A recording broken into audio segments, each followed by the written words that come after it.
좋은 아침입니다. 요한복음 11장 11절에서 24절 말씀 보도록 하겠습니다. 11절 이 말씀을 하신 후에 또 이르시되 우리 친구 나사로가 잠들었도다. 그러나 내가 깨우러 가노라. 12절 제자들이 이르되 주여 잠들었으면 낫겠나이다 하더라. 13절 예수께서 그의 죽음을 가리켜 말씀하신 것이나 그들은 잠들어 쉬는 것을 가리켜 말씀하심인 줄로 생각한지라. 14절 이에 예수께서 밝히 이르시되 나사로가 죽었느니라. 자, 예수님께서 유다로 올라가자라고 이야기하시면서 우리 친구 나사로가 잠들었도다. 그러나 내가 깨우러 가노라 이렇게 말씀하셨습니다. 하지만 제자들은 여전히 예수님이 유다로 올라가시는 것을 원치 않았고 두려워했기 때문에 이렇게 말합니다. 주여 잠들었으면 낫겠나이다. 여러분 그렇잖아요. 우리가 아플 때 잠을 잘 못 이루잖아요. 그런데 누가 막 아파서 막 뒤척이 든 사람이 잠에 이렇게 깊이 빠져들면 좀 있으면 좀 나을 징조도 됩니다. 제자들이 지금 이 말을 하는 것은 좋은 소식이네요. 그러면 금방 낫겠네요. 그러니까 굳이 위험을 감수하시면서까지 유대 땅으로 안 올라가셔도 되겠네요. 이런 취지에서 주여 잠들었으면 낫겠나이다 이렇게 이야기를 한 것입니다. 예수님의 말씀을 전혀 제자들이 이제 정말 막바지이지만 잘 이해하지 못하고 있는 상태인 것입니다. 이 때문에 예수님은 밝히 말씀하셨습니다. 나사로가 죽었다 이렇게 이야기하셨습니다. 예수님은 나사로가 아프다는 소식은 정갈로 받았지만 죽었다는 소식은 아직 정갈이 오지 않았는데도 예수님은 사실 모든 것을 알고 계시죠. 그랬던 주님께서 이틀을 그 자리에 더 머물렀던 것은 정말 의도적으로 이렇게 한 것을 알 수 있는데요. 그 의도, 특별히 제자들을 향해서도 이렇게 시간을 지체하신 의도가 있습니다. 15절 볼까요? 내가 거기에 있지 아니한 것을 너희를 위하여 기뻐하노니 이는 너희로 믿게 하려 함이라. 그러나 그에게로 가자 하시니 16절 디두모라 하는 도마가 다른 제자들에게 말하되 우리도 주와 함께 죽으러 가자 하니라. 자, 예수님께서는 이 이틀을 제자들을 위해서도 지체하셨습니다. 왜냐하고 하면 이 죽고 나서 부활시키는 일을 통하여서 그들이 지금 따르고 있는 예수가 누구신지 정확하게 알고 믿게 하기 위함입니다. 여러분 이 부활의 기적을 통하여서 이 제자들이 예수님이야말로 죄로 죽을 수밖에 없는 모든 인류에게 참으로 부활과 생명을 주시는 그리스도이시구나라는 사실을 깨닫게 하기 위함이라고 지금 이렇게 이야기를 하고 있는 것입니다. 자, 이렇게 이야기하자 도마는 그 의미를 다 깨달은 것은 아니지만 나머지 제자들을 향해서 무엇이라고 이야기합니까? 우리도 주와 함께 죽으러 가자. 자, 이게 무슨 말입니까? 지금 나사로가 죽었다라고 이야기하고 너희에게 믿음을 준다라고 이야기하지만 사실 죽은 사람이 어떻게 살아납니까? 게다가 지금 유다는 지금 유다의 분위기는 예수를 돌로 쳐 죽이려고 하는 분위기인데 예수님께서 굳이 가신다고 하는 이 말씀 앞에서 지금 그가 부활과 생명에 대해서 믿었다. 그가 그리스도 되심을 이렇게 정말로 깨닫고 이렇게 믿음의 고백을 한다 이런 게 아니라 그냥 예수님의 말씀 앞에 적극적인 태도를 취하고 있는 것이죠. 주님이 원하신다고 하면 우리 같이 죽으러 갑시다. 이렇게 이야기를 한 것이죠. 그러니까 그 예수님의 속마음을 깊이 깨달은 것은 아니지만 주님의 말씀 앞에서 적극적인 반응을 하고 있는 것은 괜찮습니다. 주님 저렇게 원하시는데 우리도 그냥 죽는 셈 치고 가자 뭐 이런 뜻이죠. 근데요, 이런 도마의 적극적인 태도는 훗날 그가 예수님을 향해서 온 온전한 믿음을 고백하는데 귀중한 자양분이 된다는 것을 우리는 보게 됩니다. 여러분 좀 대단히 도마가 적극적이잖아요. 나중에 예수님 부활하셨을 때도 마침 예수님 부활하셔서 제자들이 한번 찾아왔을 때 도마가 없었었거든요.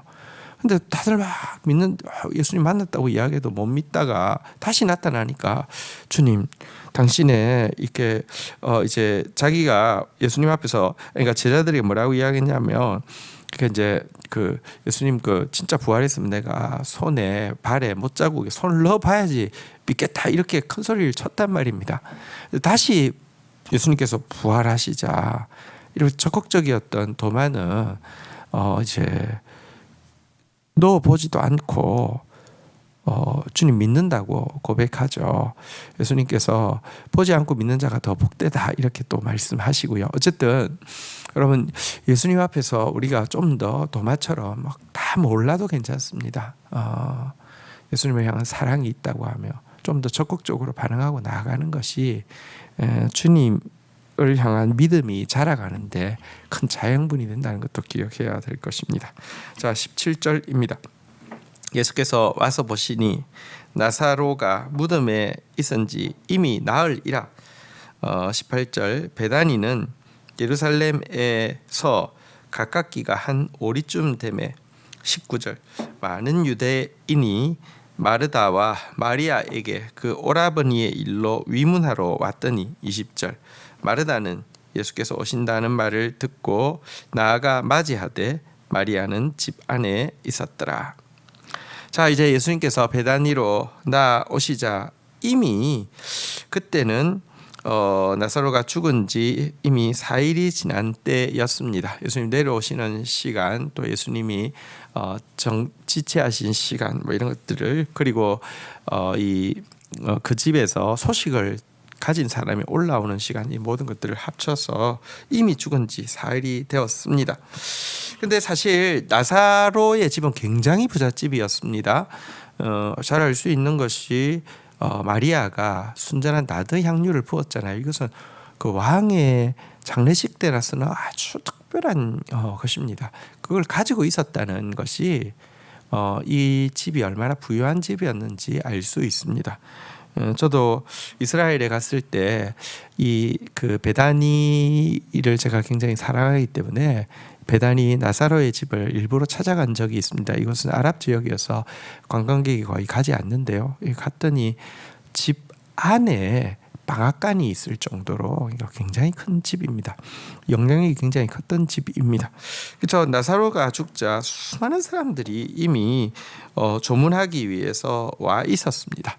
이 상태에서 마르다는 드디어 예수님께서 오신다는 말을 듣고는 큰 슬픔 가운데 있음에도 불구하고 예의를 갖추고 곧장 마을 밖으로 예수님을 영접하기 위해서 뛰어나가는 모습을 보게 됩니다. 자, 21절 마르다가 예수께 여짜오되 주여 여기 계셨더라면 내 오라버니가 죽지 아니하였겠나이다. 22절 그러나 나는 이제라도 주께서 무엇이든지 하나님께 구하시는 것을 하나님이 주실 줄을 아나이다. 23절 예수께서 이르시되 내 오라버니가 다시 살아나리라. 24절 마르다가 이르되 마지막 날 부활 때에는 다시 살아날 줄 내가 아나이다. 자, 그녀는 슬픈 가운데 예의를 갖추기 위해서 뛰어나갔고 예수님을 보자 제일 먼저 이렇게 고백했습니다. 주께서 여기 계셨더라면 내 오라버니가 죽지 아니하였겠나이다. 조금만 더 일찍 오셨으면 참 좋았을 것을 너무 이제 슬픔의 표현이죠. 자, 그런데요, 이 표현 끝에 또 이렇게도 덧붙입니다. 그러나 나는 이제라도 주께서 무엇이든지 하나님께 구하시는 것을 하나님이 주실 줄 아나이다라고 하면서 마치 앞에 말만 하면 늦게 온 것에 대한 원망같이 보이잖아요. 근데 뒤에 말까지 붙이면은 그 뭐랄까요, 원망의 말보다는 예수님을 이렇게 존경하는 말의 표현이 되잖아요. 당신이 기도하며 하나님이 무엇이든지 이루심을 믿습니다. 이런 표현이잖아요, 그죠? 자, 그런데 예수님께서 이 말을 받아서 곧바로 내 오라버니가 다시 살아나리라 그렇게 이야기했습니다. 그러면 얼마나 기쁜 일입니까? 예수님 늦게 오셨지만 자기도 말했고 예수님도 말씀한 대로 예수님 자기도 말했잖아요. 하나님이 무엇이든지 예수님이 구하면 주신다고 그랬고, 예수님이 네 오라버니가 살아날 것이다 그랬으며, 마리아의 정당한 반응은 무엇입니까? 예수님 감사합니다. 예수님 믿습니다. 예수님 빨리 가시죠. 이렇게 돼야 되잖아요. 그런데 마르다가 무엇이라고 이야기합니까? 마지막 날 부활 때 다시 살아날 줄을 내가 아나이다. 이렇게 이야기하고 있습니다. 이 말은 무엇입니까? 앞에 한 말이 사실은 종교적인 어떤 상투였다는 것입니다. 아니면 뭐랄까 인간적인 예의를 갖추기 위한 말이었다는 것입니다. 원망으로 들리지 않고 그냥 이렇게 뭐랄까 예수님 어떤 기분을 상하지 않게 하기 위해서 예의를 갖춘 말이 마침 종교적인 상투였다는 것입니다. 주께서 무엇이든지 하나님께 구하시는 것은 하나님이 주실 줄 아나이다. 그렇게 믿지 않았어요. 내 오라버니가 살아나리라 할 때도 지금 살아난다는 거 믿지 않았어요. 여러분, 여기서 우리는 사실 이제 마르다의 모습 참 그 슬픈 가운데도 예수님이 오시자 동구 밖까지 뛰어나와서 영접하는 모습 참 예절 바르죠.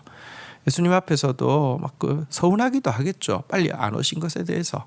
그런데도 예수님에 대해서 존대하면서 이렇게 그 종교적인 아주 아름다운 말로 이렇게 표현하는 것도 대단하죠. 그러나 이게 참된 믿음으로 나아가는 것을 방해할 수 있다는 것도 보아야 합니다.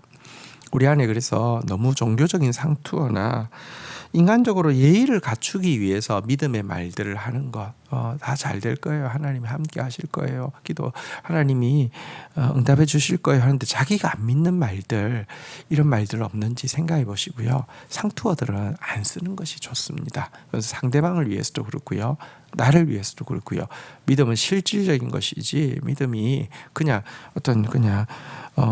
꾸미기 위한 어떤 상투어가 되어서는 안 됩니다. 오늘 본문을 통해서 나의 모습 또 한번 돌아보는 시간 가지기를 바랍니다. 주신 말씀 붙잡고 기도하며 나가도록 하겠습니다. 주님, 예수님께서 나사로가 죽었음을 알리고 유다로 올라오려고 할 때 도마가 예수님을 통해서 일어날 부활의 역사 이런 것에 대해서는 전혀 알지 못하지만 그저 예수님의 말씀 앞에서 제자들을 향해서 우리도 주와 함께 죽으러 가자라고 하면서 적극적으로 반응하고 있는 모습을 보게 됩니다. 주님, 우리 안에도 참 믿음이 부족하지만 도마처럼 주님의 말씀 앞에서 적극적으로 반응하고 나아가는 그런 모습이 있게 하여 주시옵소서. 그리고 이와 같은 모습으로 말미암아 참된 믿음에 이르게 되는 도마의 여정을 우리도 겪을 수 있도록 은총을 베풀어 주시옵소서. 하나님, 마르다가 얼마나 인간적으로 예의 바른 사람인지도 알게 됩니다. 또 그의 말이 참 경건한 종교 용어들을 많이 쓰고 있음도 발견하게 됩니다.